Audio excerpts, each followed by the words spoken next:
Well, here we are in the Lightroom testing lab so you can see all the information. I've left the phone model that took the photo, the lens used, the ISO, and the aperture in the upper left corner so you won't miss anything from all the tests I've conducted. Let's take a look at photos of all kinds, during the day, at night, and some videos to see how this camera stabilizes. From my point of view and opinion, I have to tell you that the camera has really surprised me in terms of the quality of the photos. Let's take a look at some outdoor photos so you can see the quality it provides.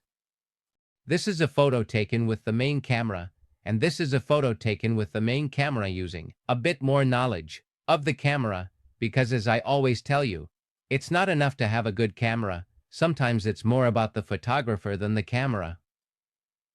What happens is that the camera can help you create effects like this one you are seeing here, such as lens flare or reflections of sunlight, which give a more spectacular feeling. And is the photo really very good?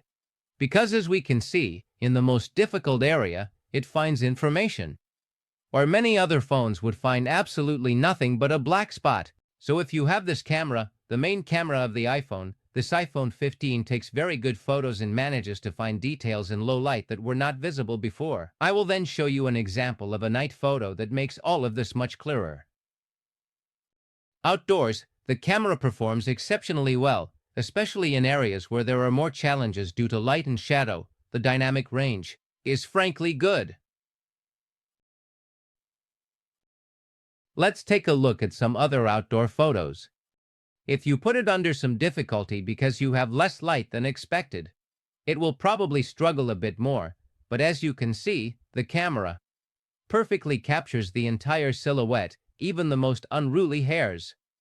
And then the camera, without any kind of background blur filter, gives you truly exceptional quality.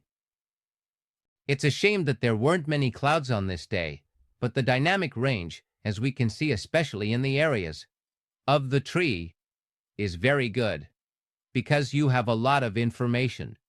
In this photo, these are the normal photos. But I will give you the example of why the 48 megapixel camera makes a difference. Let's do a photo comparison. We'll take this photo here and this other photo here. Are we going to look at the photo taken by the two cameras? On the right, you have the normal camera, a photo taken with the camera in normal mode, and on the left, a photo taken with 48 megapixels in the high-definition format of the iPhone 15. Doesn't the photo look the same? It was taken from the same spot, but in one place, I took the photo with the default camera, and then I forced the camera to take the photo with 48 megapixels. And as you can see, the difference is striking. Let's look at everything I can fit into the photo without losing quality. On the left, you have the 48 megapixel one, and on the right, the normal camera.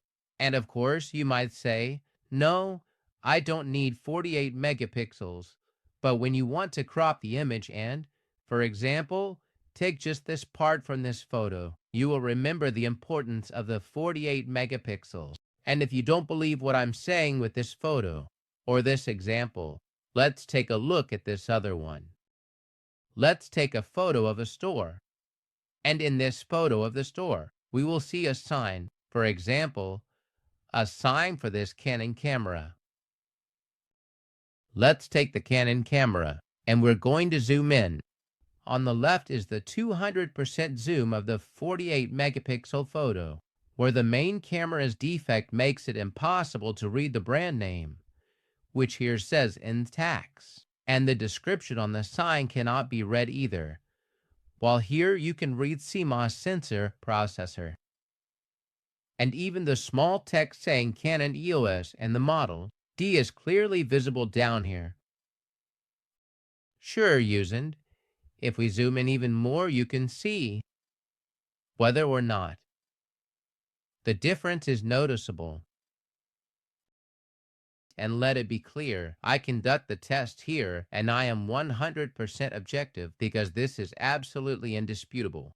The 48 megapixel camera of the iPhone is far superior to that of last year, which was mounted on the iPhone 14, and it is exactly the same in terms of resolution as that of the iPhone 14. And even though you see the two photos when you put them like this or view them on your mobile the same way, because honestly, they look the same on a mobile phone, and they look the same here if you use the same zoom distance. The problem arises when you look at 100% of the photo, because the 100% of the photo is far superior with 48 megapixels, and this is absolutely undeniable no matter how much of a hater you are of this brand. Let's take a look at another photo so you can see the work this phone does outdoors, which I think is very good. Look, we are going to see a photo taken with an ultra-wide angle lens. I repeat, and let it be clear, the only interesting aspect of this ultra-wide angle photo, because any phone would take a good picture under these conditions, is to go into the shadows and see what information is captured in the shadows. And as you can see here, you can see the stone, you can see the ground. We are doing a brutal zoom. This is at least 300%. And you can see information from the trees. This is the beauty of the iPhone. This is the ultra-wide camera. And with the regular camera, look at the sharpness it gives you with the photo at 100%.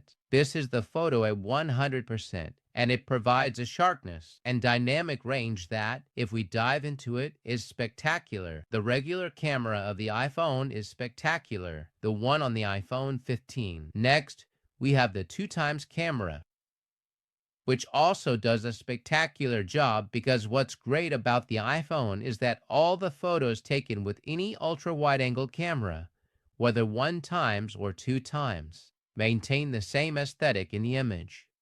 This is because it keeps the same colors, the same contrast, and the same dynamic range.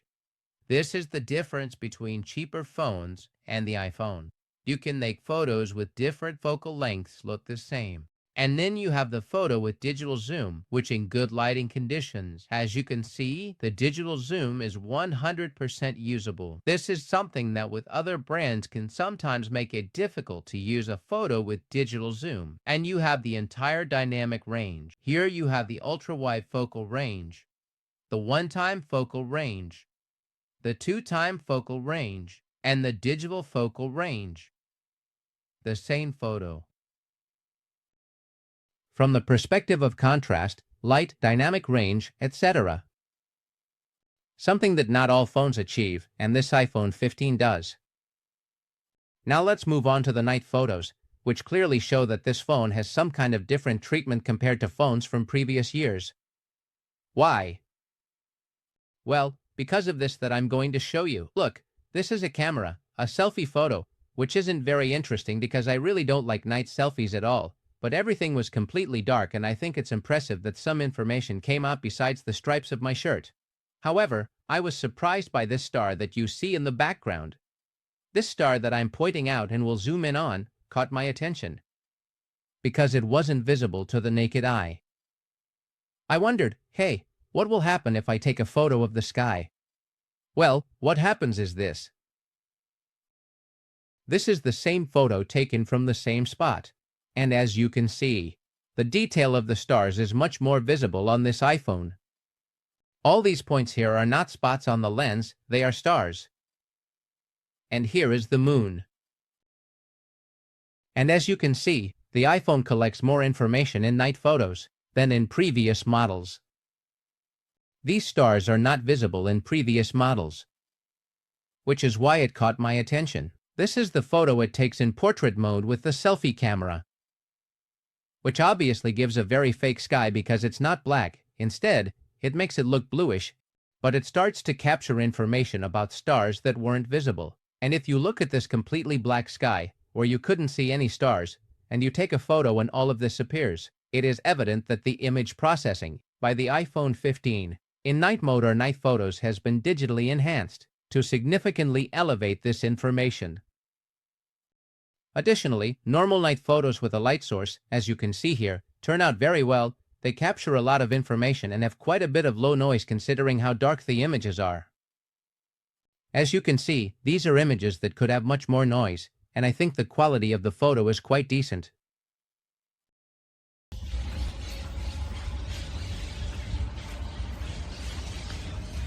And now I will show you the camera with super stabilization so you can see the difference.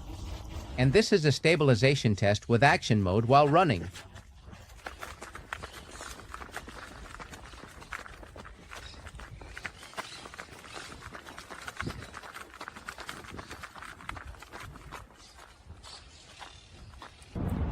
And this would be the recording at night with artificial light, right? Does it substantially improve the result? You can share your opinions in the comments box